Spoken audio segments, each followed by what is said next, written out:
Hi guys, hope you all are doing good. Finally IBPS PO mains का exam आ गया और अभी तक आईबीपीएस पीओ प्रीलिम्स का स्कोर कार्ड नहीं आया है। आई डोंट नो आईबीपीएस इतना लेट क्यों चल रहा है इस बार। ये सारी चीजें पहले ही प्रोवाइड कर देनी चाहिए यार। अभी आपका एग्जाम है मेंस का, फिर अभी बीच में स्कोर कार्ड आएगा। बहुत से एस्पिरेंट्स होंगे, बहुत से तो एस्पिरेंट्स है भी जो एक्सपेक्ट नहीं कर रहे थे कि उनका प्री निकलेगा, बट उनका प्रीलिम्स क्लियर हो गया है। अब उनके मेंस, उनका जो प्रीलिम्स का स्कोर कार्ड आएगा तो आपके ना स्कोर आसपास ही रहेंगे कट ऑफ से, मोस्ट प्रोबेबली। और फिर ये क्या है ना, ये सारी चीजें कॉन्फिडेंस डाउन कर देती है कि यार अब मेंस है, प्री में ही उतने अच्छे मतलब मार्क्स नहीं थे, मैं जस्ट मार्जिन से निकला हूँ, मेंस कैसा जाएगा, मतलब बहुत सारी चीजें होती रहती है। डिमोटिवेशन हो जाता है। रिजल्ट भी ये लोगों ने बहुत लेट निकाला था।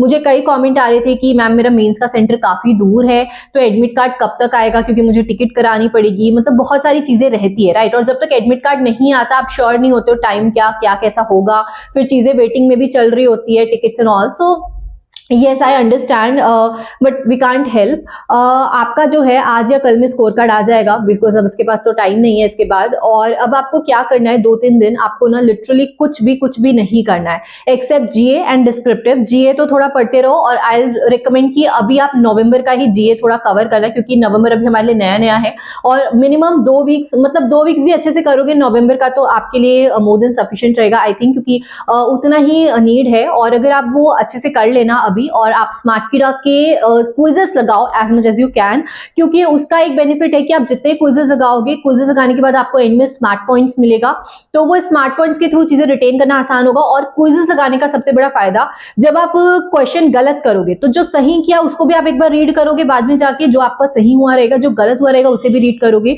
और जो गलती होगी वो आपकी पकड़ में आ जाएगी कि यार ओके मैं अभी इस क्वेश्चन में गलत कर रहा हूं। तो ये आपको एग्जाम में बहुत हेल्प करेगा, क्योंकि अगर एग्जाम में मोर और लेस अभी रिसेंट मंथ के ही आपके एग्जाम में क्वेश्चन आएंगे, राइट। तो आप अगर गलती कर रहे हो वहां पे जाके अगर सेम क्वेश्चन आ गया या ऐसा कुछ रहा, तो आप वहां गलती नहीं करोगे। बेटर कि यहाँ गलती कर लो बट वहां मत करना। इसलिए जितने हो सके उतने क्विजेस लगाओ, और स्मार्ट पॉइंट्स उसके बाद रीड कर लो। डिटेल में पढ़ने की अभी कोई जरूरत नहीं है, क्योंकि डिटेल का टाइम ही नहीं है। सिर्फ स्मार्ट पॉइंट्स पढ़ो, क्विज लगाया, आगे बढ़ते जाओ। और ऐसा करते करते अक्टूबर, नवंबर और सितंबर, इतने क्विजेस अभी आप 3 दिन में इतना तो लगा सकते हो, राइट। इतना आपको करना है, और इसके अलावा कुछ नहीं करना। डिस्क्रिप्टिव की प्रैक्टिस करो, क्योंकि टाइपिंग प्रैक्टिस छूटनी नहीं चाहिए। और हाँ, अगर आपको लग रहा है कि आपका कोई सब्जेक्ट वीक है, मतलब इंग्लिश, क्वांट, रीजनिंग, अगर आपको थोड़ी प्रैक्टिस चाहिए तो एक आध आप सेक्शनल लगा के थोड़ा बहुत प्रैक्टिस कर सकते हो, ताकि बिल्कुल एकदम छूट गया ऐसा ना हो। इंग्लिश का एक आध सेक्शन लगा सकते हो ताकि थोड़ी रीडिंग बनी रहे, नहीं तो 3 दिन में भी ना आपका रीडिंग थोड़ा सा डाउन चला जाता है। इतना आपको करना है, सिंपल सा रखना है, और अपने आप को स्ट्रेस फ्री रखना है, अपनी हेल्थ का ध्यान रखना है, मेडिटेट करके अपने माइंड को हेल्दी रखो, स्लीप प्रॉपर लेना है। ऐसा नहीं कि सो नहीं रहे हो एकदम, मतलब थके थके से चले गए हो एग्जाम देने, क्योंकि एग्जाम का हमारा प्रोसेस ही 5 घंटे का होता है, लगभग 3.5 घंटे का आपका एग्जाम होता है। फिर आगे भी आप आधा घंटा पहले आधा घंटा बाद में ऑलमोस्ट वहां बैठते हो, तो काफी एग्जॉस्ट हो जाते हो। और अपने आप को उतना मेंटेन करने के लिए आपको हेल्दी रहना जरूरी है, मेंटली भी फिजिकली भी, ताकि अच्छा परफॉर्म कर सको। और मैं आपको सजेस्ट करूंगी रिपोर्टिंग टाइम जो है वो टाइम पे एटलीस्ट सेंटर पहुंच जाना। आपका जो भी रिपोर्टिंग टाइम है, मेरा 1 PM वाली शिफ्ट में है, आपका कब है कॉमेंट में बताना। तो जो भी रिपोर्टिंग टाइम है वो टाइम पे पहुंच जाना। और मैं तो यही सजेस्ट करूंगी कि क्लास में भी ना आप थोड़ा पहले ही एंटर कर लो, ताकि बाद में आप एकदम रश में चीजें ना करो, है ना। एकदम रश में भाग भाग के सेंटर जा रहे हो, फिर अंदर जाके बायोमेट्रिक के लिए भी लंबी लाइन लगी हुई है, तो इतना रश में करने की चीजें जरूरत नहीं है।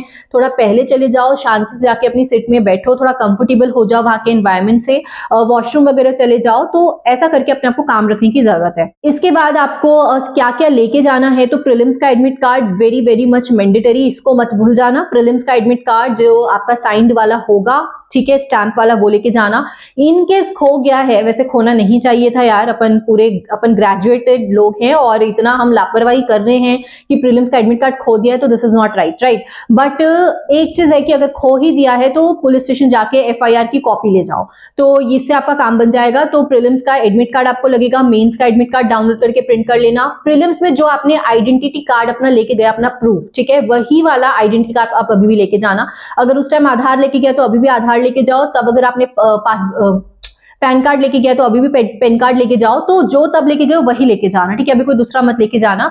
और उसका एक फोटोकॉपी, वो ओरिजिनल भी लगेगा आईडी प्रूफ, और उसका एक फोटोकॉपी लगेगा, वो लेके जाना। फोटोज लेके जाना, 2 कम से कम 2 फोटो ले जाना। और फोटो वही ले जाना जो आपने अपलोड की है, जो प्रीलिम्स के एडमिट कार्ड में आपने फोटो लगाई है वही फोटो लेके जाना, ठीक है। इसके अलावा water bottle, pen, pencil, pen, water bottle, ये सब ट्रांसपेरेंट होने चाहिए।